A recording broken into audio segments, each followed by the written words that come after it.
We are about to cross Egypt's most astonishing works and break them down in order to appreciate the magnitude of their talent. What each site is, how big it is, and how it was built without modern machines. The skill on display is the story. This is Nature versus Infrastructure, Ancient Megastructures, Part 1 of 4, The Mysteries of Egypt. Before we start, a quick reminder. The giveaway for the first 1,000 subscribers is open, with details in the description and the pinned comment. So please like the video and subscribe to follow the series and be in with a chance to win the first giveaway on the channel. Your continued support is very much appreciated. First stop is the Great Pyramid in Giza. It was built about 4,500 years ago for a king of the 4th dynasty as a royal monument. Each side of the base is about 230 metres. The original height reached about 147 metres. The outer skin once shone with fine white limestone. Each side faces true north, south, east and west with near perfect precision. Inside, a long passage climbs to granite rooms designed to resist crushing weight. Above those rooms are layered spaces that spread the load and keep the chambers safe. Modern scans found a large hidden void above the rising passage. The core still holds secrets. The scale is not magic, the scale is organisation. Boats moved limestone along canals to the plateau. Crews pulled blocks on wooden sledges. A little water on sand stiffened the grains and lowered friction so the sledge could glide. Ramps and staging ledges lifted stone in steady steps. Surveyors used stars to fix north and a water trench to set a perfect level. Blocks were set in courses that climbed like a staircase of patience. People later claimed alien help or lost machines. The ground shows quarries, harbours, tool marks, red crew names on hidden blocks, and a foreman's diary that reads like a delivery schedule. This monument is a human achievement, built with simple tools, planning, and time.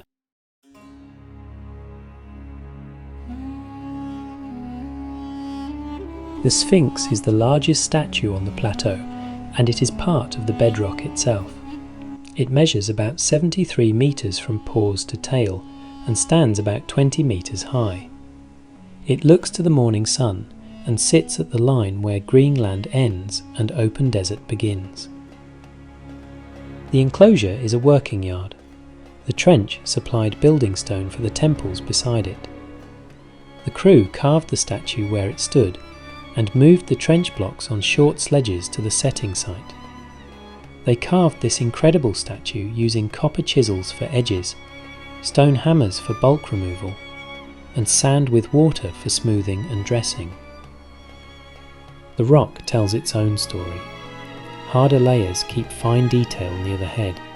Softer layers wear quickly along the body. In shaded corners, original tool marks hold on. Across the flanks and the paws, patch stones show how teams returned again and again to secure weak beds.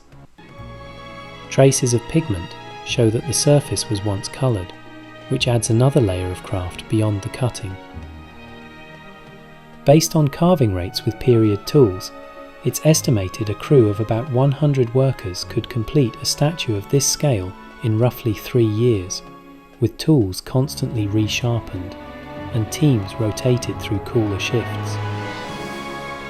The work would pause during peak heat and surge when river transport, food supply and labour were at their strongest. This is a guardian made from the hill it guards. The amazement sits in the decision to use one piece of earth to create both a statue and the stone for its own temples, and in the persistence it takes to keep the whole complex alive through centuries of repair.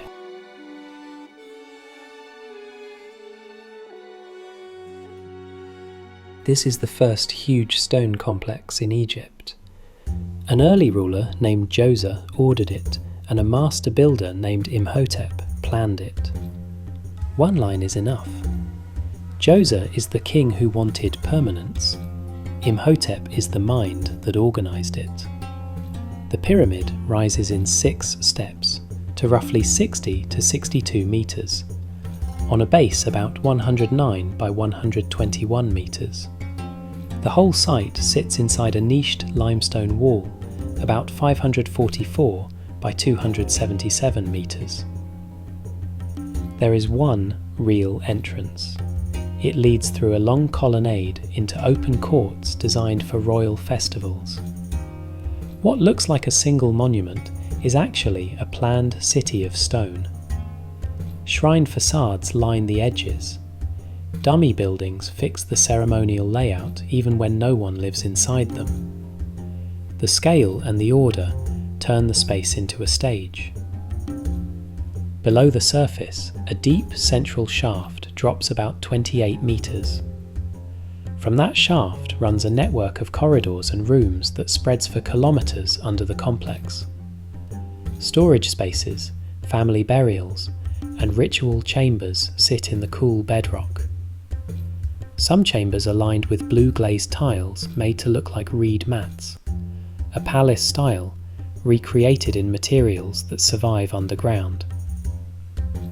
Saqqara proves the state could control access, route people through architecture, hold supplies, and run ceremonies inside a single, unified plan.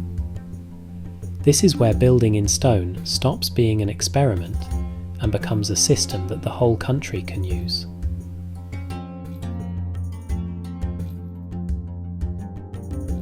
At Dashur, the bent pyramid starts steep and then eases back higher up. The shift drops the stress on the upper courses and protects the core. The height is a little over 100 metres. Each side of the base is just under 190 metres long. The preserved casing at the foot shows how smooth and bright these faces once were. Inside, long ceilings use overlapping stone layers that step inward. The shape moves weight away from the chamber and into the walls. The solution is careful and conservative. It turns risk into control.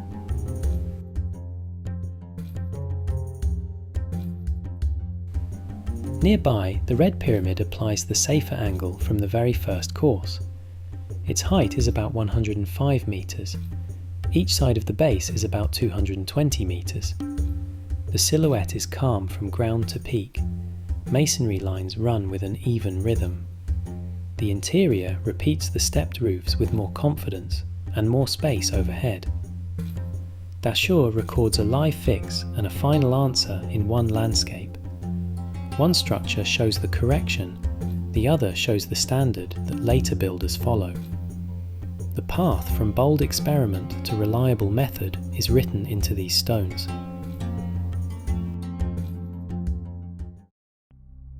The hypostyle hall at Karnak uses light and load as design tools. A stone roof once spanned this forest on 134 columns set in 16 rows. The central giants rise over 20 metres and lift high windows that wash the hall with daylight. Carved scenes wrap every shaft. Bands of figures and signs move up the stone, so the messages climb with the architecture. The tops of the columns, called capitals, flare wide to spread weight and catch the roof blocks above. In the centre, the capitals stand taller and open the clerestory windows. At the edges, shorter columns keep the side aisles in shade so the air stays cool and still. Light becomes part of the plan. Beams drop through the high windows and drift across carvings as the sun moves. The bright central route leads forward, while the darker edges hold side stories in relief panels. Scale does the heavy lifting. Column drums are as large as small cars. The capitals open like stone flowers to carry the roof. Voices fall quiet without any command. The space guides a crowd with height, repetition, and moving light. The message is scale and order, shown with stone.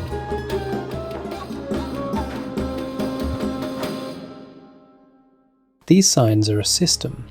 They read in ordered lines. Figures face the way the words flow.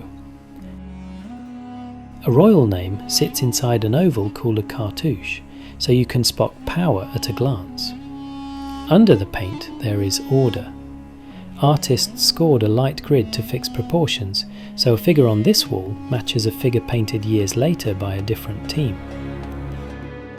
Clarity stays the same across generations. Pigments come from ground minerals that keep their colour in dry air. Reds and yellows from ochre, green from malachite, black from carbon, white from gypsum. A famous blue was made in workshops by heating sand, copper and lime into a new crystal that still glows under light. The process is exact. Draw the plan in red, correct in black, carve a line where needed, lay colour in flat fields so the story reads cleanly from the floor. Scenes carry both belief and daily life. A priest pours water in a ritual, a boat crew sets a sail, a tally clerk writes numbers beside bread and beer. Pottery shards used as notepads, called ostraka, hold quick sketches and lists. The effect is clarity and awe at once. A visitor can stand at floor level and still read the plan of the world above.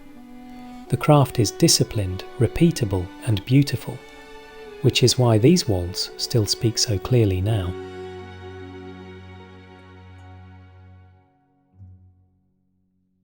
This is a royal temple set into a cliff like a stage. 3 broad terraces rise in clean steps. A central ramp ties ground to mountain. Sightlines are deliberate. From the river approach, the horizon is a flat bar. As you climb, the cliff rises behind the colonnades and fills the frame. The last terrace meets rock so closely that the mountain feels like a back wall to the stage. A powerful ruler of the new kingdom chose this site to speak with architecture. The mountain becomes part of the building. The building becomes part of the mountain. Colonnades repeat like a rhythm section. Columns throw long, even bands of shade that drift with the sun. The central line stays bright to pull you forward. Side aisles cool down and quiet the air. The terraces widen the view in steps so every level feels open, then focused again. Processions read left to right across the reliefs. Offerings climb terrace by terrace. The geometry never breaks. On the walls, a sea voyage unfolds in clear panels. Ships cut through carved waves. Trees ride home in tubs with their roots bound. Resins, gold and rare goods march in careful lines. Colour once covered these surfaces. Traces of paint still sit in sheltered cuts. Flags would have moved on the terraces. Incense smoke would have lifted along the ramp. Sound turns to a soft echo that rides the cliff and then falls away. Nothing here looks forced. The plan fits the land, and the land answers the plan. That fit is the impressive part. The place carries the weight of ceremony and still looks effortless. Perhaps the most impressive feat of care and craft from the Egyptians is mummification. This is precision work, built to last for thousands of years. The body is washed with Nile water. The brain pulled through the nose with a hooked tool. The chest opens and the organs are treated and protected in 4 jars which are placed beside the coffin. Natron, a desert salt, dries the body on a measured schedule of about 40 days. Resin seals the surface, so air and moisture cannot get in. Linen wraps in many layers. Amulets rest between the bands for protection where it matters most. The heart often stays in place because it holds memory and character in Egyptian belief. What sounds like ritual is also engineering. Drying removes the water that would feed decay. Resin closes every gap. Linen builds a strong casing that keeps the shape. In Egypt's dry air, the result holds for more than 3,000 years, which is why skin, hair, and even fine details can still be seen today in many cases. These methods turn a fragile body into a designed object that endures beside the stone monuments outside. The care, timing, and control are the miracle. The people who did this understood material, climate, and process so well that their work still meets our eyes across millennia. Everything in this film was built by hand. Multi-ton blocks, millimetre-tight alignments, repeated forms that run for hundreds of metres, colour that still holds after thousands of years. The system is clear: move stone by river, lift with teams in rhythm, align with the sky, measure with water, repeat until the horizon changes shape. This is national-scale project management long before engines. The result is a skyline that still commands huge respect for these jaw-dropping human achievements. Across millennia, China built at empire scale. Walls that stride over mountains, a temple aligned to heaven, an underground army of thousands, and a canal that stitched a nation together. This is how they worked. This is nature versus infrastructure. Ancient Megastructures Part 2. The Wonders of China.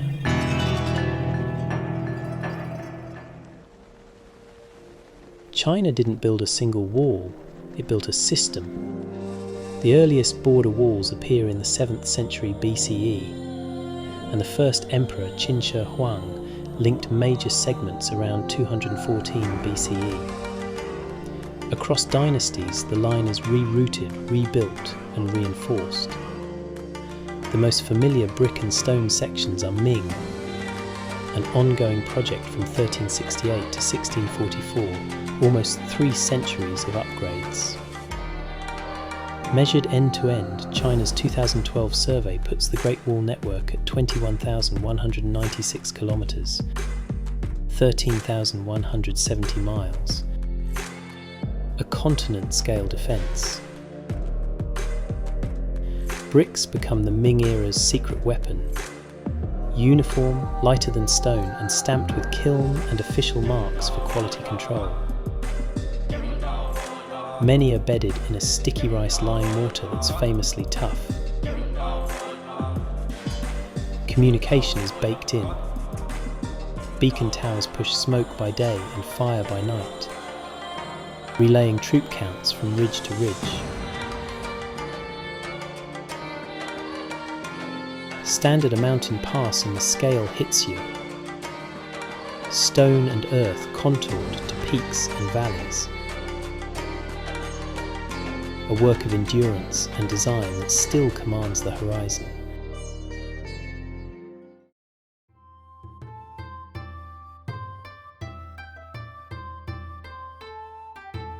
Beijing's Temple of Heaven isn't a palace, it's a tool.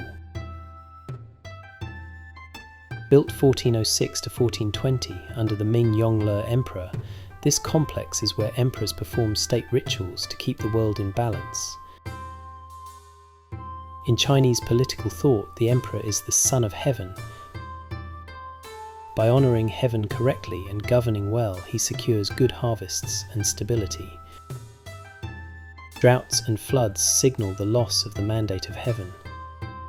After 3 days of fasting in the Palace of Abstinence, the emperor proceeds with the heavenly tablets along the Danby Bridge to the altars, offers prayers for good harvests at the Hall of Prayer, and makes offerings at the circular mound altar before the tablets are returned and the fast ends. The architecture says it plainly: round for heaven, square for earth. The sacred 9 echoes through steps and balusters, and timber frames are knit together by interlocking dugong brackets. A lightning strike destroyed the Hall of Prayer in 1889. It was rebuilt in 1890 to the same design, the triple-eave silhouette you see today. Stand on the marble terrace at dawn and you feel what the ceremony was aiming for: a ruler, a sky, and a city breathing in sync.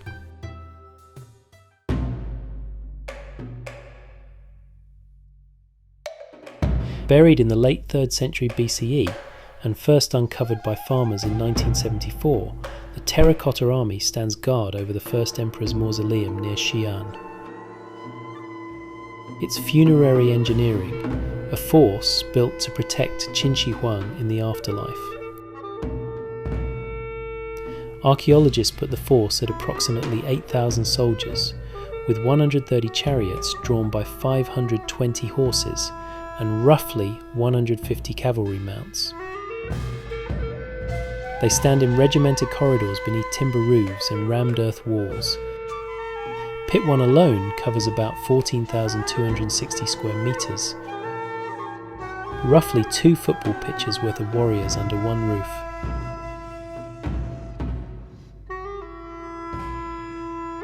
Each warrior was made in parts: legs, torso, arms, head, moulded and assembled, then refined by hand so no two faces read the same.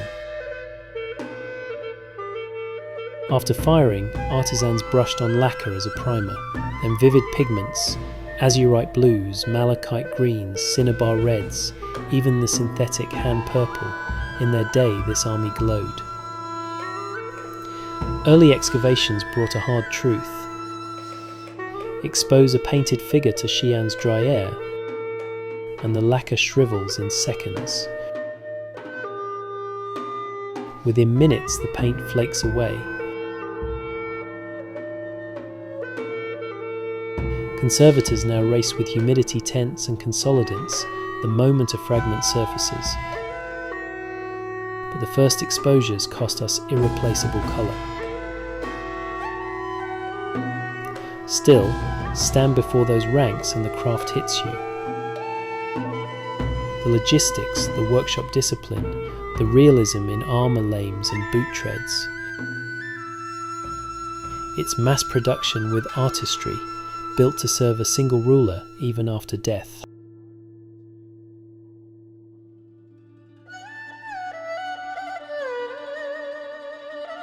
An empire run by water, the Grand Canal ties the fertile south to northern capitals.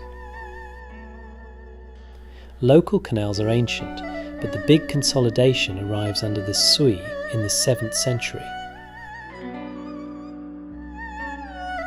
The route is re-engineered in the Yuan to better feed the capital, then maintained and dredged through the Ming and Qing. Measured now at roughly 1,776 kilometres, the system uses locks, bypass cuts, levees and relentless dredging to keep grain moving.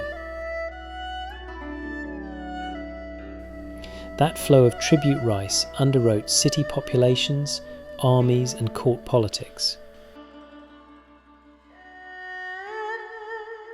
Watch the water at Gongchen Bridge in Hangzhou. Quiet today, but once part of a machine linking sea lanes, river routes and palace storehouses.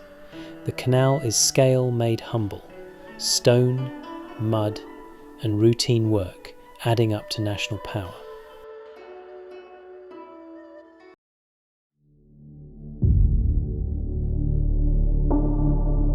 In the heart of Cambodia, beyond rice fields and winding rivers, lies a city carved from stone and bound together by water.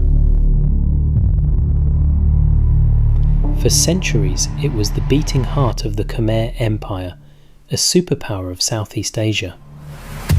Today, its towers rise through the jungle canopy, its faces smile from weathered stone, and its moats still shimmer with sunlight. This is Angkor, not just a single temple, but a sprawling masterpiece of engineering, faith and power. From the lotus-like towers of Angkor Wat to the colossal gates of Angkor Thom, to the enigmatic smiles of the Bayon, each monument whispers the story of a civilization that dreamed on a scale the world had never seen. This is Nature vs. Infrastructure, Ancient Megastructures Part 3, Cambodia, the Lost City of Angkor. We begin with Angkor Wat, the crown jewel, the world's largest religious monument and the symbol of Cambodia itself. Built in the early 12th century by King Suryavarman II, this temple is more than stone piled high. It is a cosmic diagram, a stone mandala meant to embody the universe. Its 5 towers rise like lotus buds, representing Mount Meru, the sacred mountain of Hindu mythology. The galleries that stretch around its courtyards are vast corridors of story. On the walls, armies march, gods churn oceans, and celestial dances whirl in endless motion. These carvings are not just decoration, they are scripture, history, and propaganda carved into stone. The moat that surrounds Angkor Wat is more than 200 meters wide. It is both protection and symbol, separating sacred space from the world beyond. Even today, its waters hold steady, a reminder of the Khmer genius for harnessing rivers and rain. At dawn, the temple is a mirror of fire and water. At midday, it glows white in the heat. By evening, its silhouette sharpens against the horizon. Angkor Wat is a clock, a compass, and a mountain of faith. If Angkor Wat is a temple, Angkor Thom is a city. Built later by King Jayavarman VII, it was the Khmer Empire's grand capital. Its very name means the Great City. Approach one of its gates and you cross a causeway lined with gods and demons locked in eternal struggle. Each side hauls on the body of a serpent, their faces fierce, their hands gripping stone coils, a cosmic tug-of-war frozen in place. The gate itself towers above, crowned with serene faces looking to the 4 directions, guardians of the city within. Inside lies a city that once bustled with palaces, terraces and temples. The Terrace of the Elephant stretches wide, decorated with processions of warriors and beasts. From here, kings watched parades, ceremonies and armies muster for campaigns. Angkor Thom was a statement. Its walls spanned 9 square kilometers, enclosing tens of thousands of people. Its avenues were drawn like lines on a cosmic grid, its gates aligned to the heavens. This was not only a city of stone, but an empire in miniature, order imposed on the chaos of jungle and flood. At the very heart of Angkor Thom stands the Bayon, one of the most mysterious and mesmerizing temples ever built. Unlike Angkor Wat's ordered symmetry, the Bayon rises in a jumble of towers, each one carved with enormous faces. There are more than 200 of these faces. Each one wears the same expression: serene, knowing, compassionate, yet commanding. Some believe they are the faces of the Bodhisattva Avalokiteshvara, the Buddhist figure of compassion. Others argue they are portraits of King Jayavarman VII himself, immortalized in stone, his presence radiating across his empire. Perhaps they are both, divinity and kingship merged. Step into the Bayon's galleries and the stone itself comes alive. Reliefs show not only gods and battles, but everyday life. Markets, festivals, boat races, even scenes of families cooking meals. It is a chronicle of a civilization, a stone photograph album of the Khmer world. The Bayon is disorienting, its passages narrow and twisting, its towers crowding close, and yet wherever you turn, a calm face looks back, watchful, patient, eternal. Angkor Wat, Angkor Thom and the Bayon, 3 monuments, 1 civilization. Together they tell the story of a people who thought in centuries, not years, and who built not only for power, but for eternity. This is the genius of Angkor. Faith and water, stone and time, entwined to create a city that rivaled the greatest in the world. Though the jungle has pressed in, though empires have risen and fallen, the towers still stand, their faces still smile, their reflections still shimmer in the moat. Angkor is more than ruins. It is a message across the ages that human hands, guided by vision and belief, can reshape landscapes and touch the divine.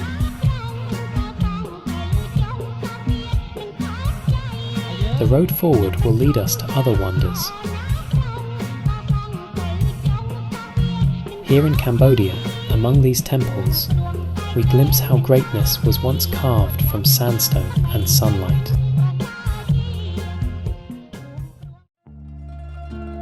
"2,000 years ago, one civilization built the most ambitious network of cities, roads and monuments the world had ever seen.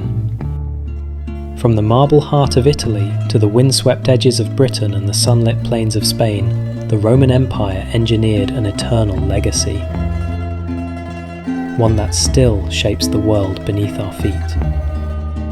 But behind the glory lies a question that echoes through time.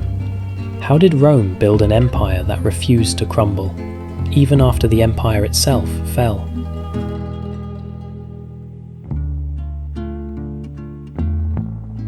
Before we begin, a quick announcement. We're running a special draw for our first 1,000 subscribers. To enter, simply subscribe to be in with a chance. Once we hit that milestone, we'll pick a few winners from the very first supporters.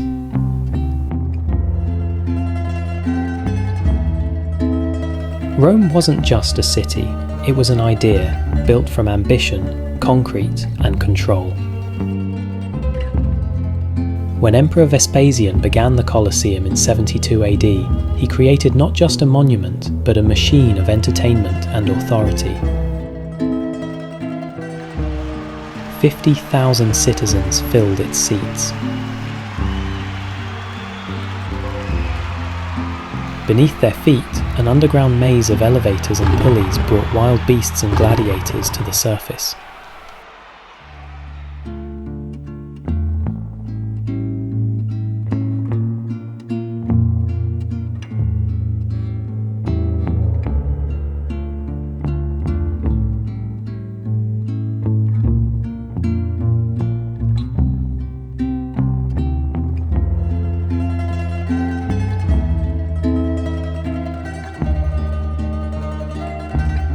It was architecture designed to inspire awe, a fusion of stone, mechanics, and propaganda that proclaimed, "Rome endures."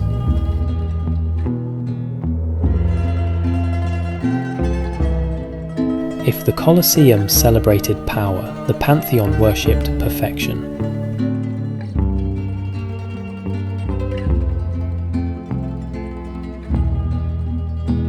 Its dome, cast from concrete nearly 2 millennia ago, remains the largest unreinforced dome on Earth.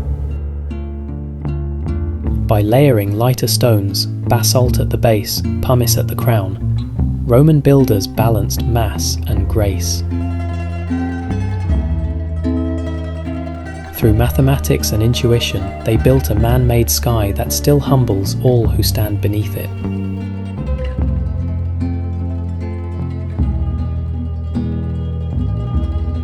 Every street of Rome rests on the bones of empire. Its roads became the template for Europe's highways. Its aqueducts inspired modern plumbing. In this city, the ancient and the living intertwine, proof that true engineering never dies.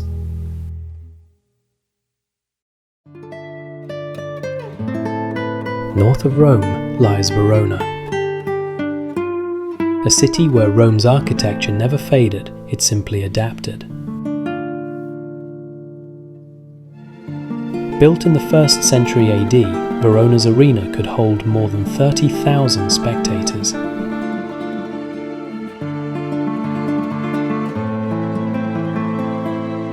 Today, nearly 2,000 years later, it still does. Not for gladiators, but for music and light. Its survival is no accident. Huge limestone blocks interlocked without mortar, each shaped to fit its neighbour with absolute precision. It's a masterpiece of simplicity and endurance, a Roman structure still alive. Across Verona, Roman ingenuity endures. The Ponte Pietra still spans the Adige. City gates like Porta Borsari guard roads first laid by legionaries. Every street alignment, every archway, carries the geometry of empire. In Verona, Rome never fell, it evolved, a living city built upon the blueprint of an empire.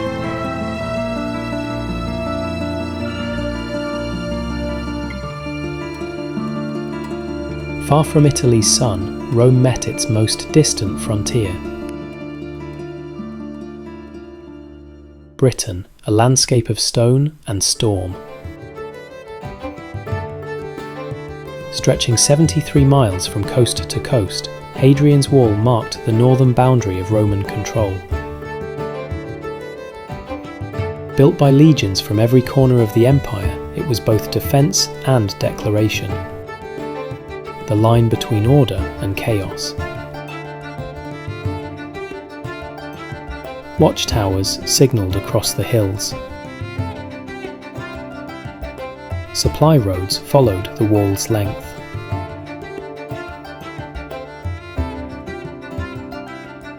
Here, engineering met endurance, and empire met its edge.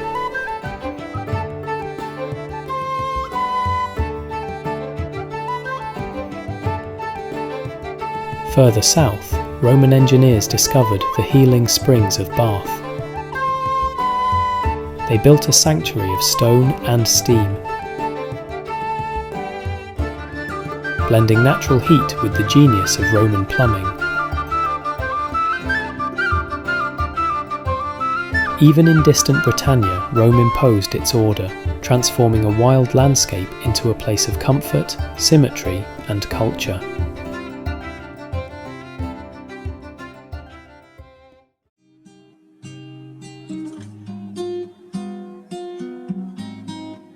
In Spain, the empire's voice still whispers through the arches of Segovia. Constructed in the 1st century AD, this aqueduct carried mountain water to the city below, without a drop of mortar.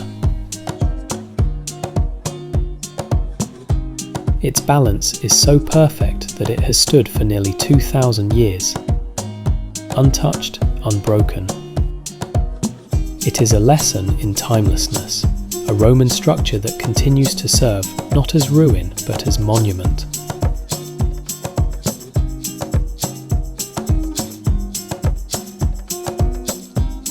Further south, Merida's Roman theatre still hosts performances under open skies. Where emperors once sent envoys, modern voices rise again. Art, architecture, and endurance. This was Rome's true conquest.